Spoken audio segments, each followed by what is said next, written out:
Agora o Pix entra em área, a prestação de contas está ali flexibilizada. Explica para gente. Imagina a maravilha, hein? Pix é difícil de rastrear, né? Porque você pode ter, cada pessoa, cada CPF pode ter várias chaves. Tem o meu e-mail, tem a chave aleatória, posso ter uma chave para cada operação que eu fizer.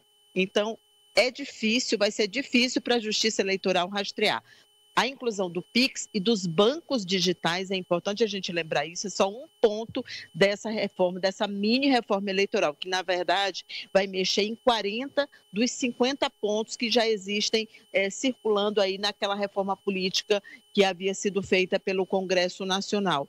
Tem outros aspectos importantes que são considerados retrocesso, como é o caso, por exemplo, de mexer nas cotas para mulheres, nas cotas femininas. Tem aí uma listinha, então, eu acho que dá para a gente explicar bem rapidinho, né? Essas cotas femininas passam para a federação. Então, ao invés de 30% de mulheres por cada partido, fica 30% de mulheres para toda a federação. Isso significa que um partido, por exemplo, Ananias, pode ter aí uma candidatura de 20% de mulheres e outro de 10% e completa, fecha a cota. Sim. Olha que maravilha. Isso é bom, né? É uma maneira de burlar também a cota. A autorização do Pix a gente já falou. Tem ainda essa outra terceira, bem aí, que está um pouco longe de... sim, a prestação de contas. Sairia a prestação de contas mensal, ficaria só aquela prestação de contas final.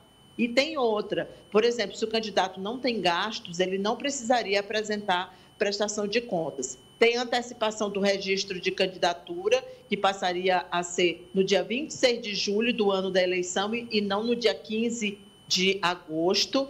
Tem o limite do teto de gastos de 10% do valor da doação. Então, quando você recebe um dinheiro, você como candidato, você só precisa ou você só poderia gastar com a campanha 10%. O que será feito com esses 90%? Já que você não vai ter gastos, aqueles gastos de propaganda eleitoral, por exemplo, é uma outra pergunta que está sendo feita. E a proposta, que eu acho muito esdrúxula, de permitir a propaganda pela internet no dia da eleição, sendo essa propaganda gratuita, silenciosa e individual, como se fosse possível você fazer alguma coisa silenciosa e individual na internet, nas redes sociais. Então, é só uma tentativa de burlar o que já existe. Tem uma série de outros aspectos também, como a questão da inelegibilidade, está sendo muito questionada por juristas, porque fere o que já diz a lei da ficha limpa. Com essa proposta de mini-reforma eleitoral, que tem como relator o deputado maranhense Rubens Pereira, ele é do PT, inclusive.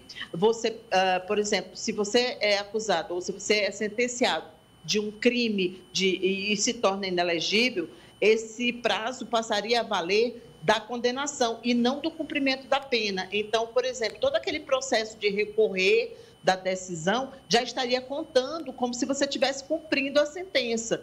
É, de fato, algo muito bom para os deputados que, mais uma vez, provam que só olham para o próprio umbigo. Olha, põe de novo a cartela aí para a gente de novo, Juliana, por favor. Como diz aquele meme, meu filho, você vai ver coisa. E nessa eleição municipal, é tudo um laboratório para a eleição estadual. Eles tentam mudar tudo agora nessa eleição para valer para a próxima. Agora é a hora dos experimentos, então vai aparecer muita coisa. Esse último ponto aí, eu não acredito que não passe. Porque aí, se passar, meu amigo, é você oficializar o boca de urna. No dia da eleição, você pode fazer a propaganda eleitoral que você quiser. Se for só uma propaganda, Ananias, o pior é a disseminação de uma fake news no dia da eleição. Então, olha o impacto disso na eleição. Surgir nas redes sociais, no WhatsApp, nos perfis. Um disparo em massa, né? Um disparo em massa de uma propaganda legalizada sendo uma fake news. Eu acho que esse último ponto não passa. E a questão das cotas femininas é mais um ataque a esse dispositivo da lei. Porque a gente viu recentemente já uma tentativa do Congresso de dar uma anistia para os partidos políticos, para as federações que não cumpriram as cotas na eleição passada. Aquela anistia para garantir aos partidos zero punição, zero efetividade na aplicação das cotas femininas. Não será surpresa se tentarem passar isso nessa apreciação da mini-reforma.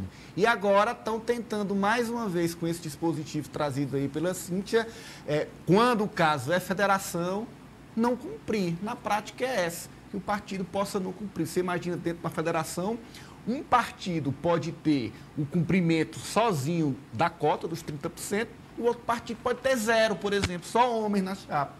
Isso não é descumprir a cota? Claro que é, mesmo estando dentro de uma federação.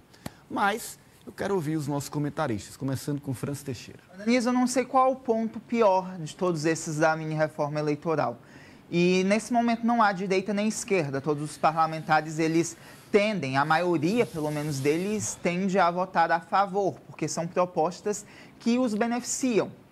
E como o nosso Congresso Nacional é formado, na maioria, por políticos de carreira, entre aspas, que são ligados a famílias tradicionais, e essas medidas os beneficiam diretamente, não me estranharia que todas elas passassem. Eu creio que nessa mini-reforma eleitoral devia se discutir como aumentar a representatividade de grupos diversos da nossa sociedade e não de tolir ainda mais essa representatividade, porque essa é a tendência.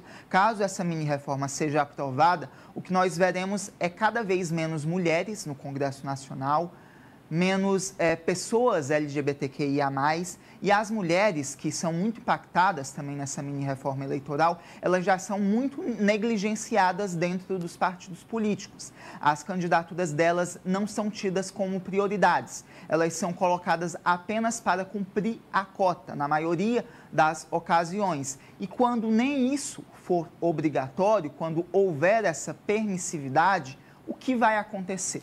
Um Congresso Nacional formado majoritariamente, cada vez mais, porque já é por homens brancos, de classe alta e de meia idade, 45, 50 anos, e sem representatividade e sem uma representação do que é a sociedade brasileira de fato. Alessio?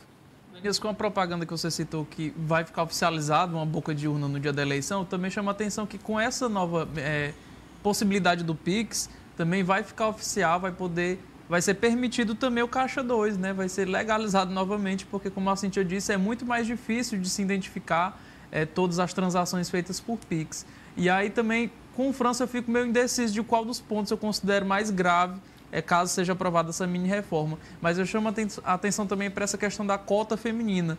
E chama atenção para a mulher que está nos assistindo, está nos acompanhando também, o quanto é importante cada vez mais se inserir nesse mundo da política para até ultrapassar essas cotas femininas, porque se for depender dos partidos, que são liderados em sua grande maioria por homens, que os presidentes dos partidos são homens, é muito difícil a gente ver a defesa das mulheres nesses espaços de tomada de decisão, nesses espaços de poder. Então, que as mulheres elas possam se inserir cada vez mais nesses espaços para poder serem representadas, para poder representar também e ter a sua voz sendo ouvida, né? Porque se for depender, mais uma vez eu repito, dos partidos e dos seus presidentes, dos seus líderes, essa participação, como o Francis disse, deve diminuir cada vez mais nos próximos anos. Olha, eu quero ouvir a Marta e a Cíntia também mais uma vez.